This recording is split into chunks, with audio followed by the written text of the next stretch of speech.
Namaskar. With the coming of the festival season, India is about to become the cultural tourism hub of the world. Now, what is cultural tourism? Basically, when people travel to explore the other cultures, that's called cultural tourism. अब अगर India इसका hub बनता है तो India पे क्या economic impacts आएंगे इस चीज के? Number one, now you see culture is the driver of tourism. अलग अलग कल्चर्स है हमारी कंट्री में. हर 100 किलोमीटर के बाद लैंग्वेज चेंज हो रही है, कल्चर, खाना, पहनावा सब चेंज हो रहा है and people want to explore it. लोग जयपुर भी जाना चाहते हैं, लोग केरला भी जाना चाहते हैं, लोग अयोध्या भी देखना चाहते हैं कि वहाँ का क्या कल्चर है. हर जगह कल्चर, तो इट डिराइव्स टूरिज्म. टूरिज्म बढ़ता है तो ऑटोमेटिकली आपका फॉरेन करेंसी आपकी कंट्री में आना शुरू हो जाता है.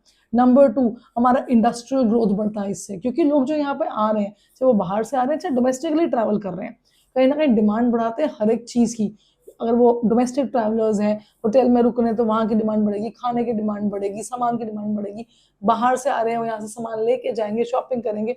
अल्टीमेटली आपका इंडस्ट्रियल आउटपुट बढ़ रहा है. इंडस्ट्रियल आउटपुट के बढ़ने से आपका जीडीपी बढ़ता है. Also third thing, industrial output बढ़ने से आपकी एम्प्लॉयमेंट अपॉर्चुनिटीज बढ़ जाती हैं, है ना.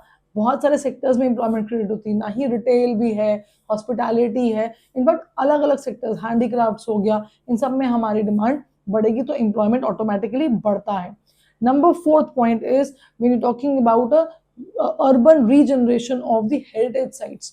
जितने हेरिटेज साइट्स हैं इन सबको फंडिंग मिलती है. जब यहाँ पे टूरिज्म बढ़ता है तो ये सब जगहों की मेंटेनेंस के लिए फंडिंग मिलती है. Now 40 heritage sites are there in India जो यूनेस्को की प्रमाणित हेरिटेज साइट्स हैं. तो इसके लिए बहुत इंपॉर्टेंट है कि इंडिया को इन सबके लिए फंडिंग मिले. Next important economic factor that goes is a global influence.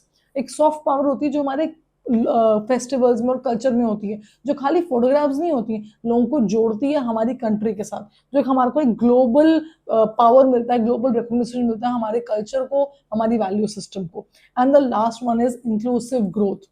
आपका इंडस्ट्री डेवलप हो रहा है, आपका सर्विस इंडस्ट्री डेवलप हो रहा है, आपका एम्प्लॉयमेंट आ रहा है, फॉरेन एक्सचेंज कंट्री के अंदर आ रहा है, आपके यहाँ पे जीडीपी बढ़ रहा है. So all in all you catering to everything. And also when the people from outside and from one place to another travel, तो एक माइंडसेट लेके जाते हैं जो कि ओवरऑल डेवलपमेंट को हेल्प करता है.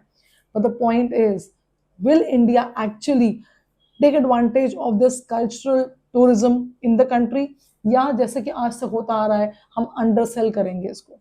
नमस्कार.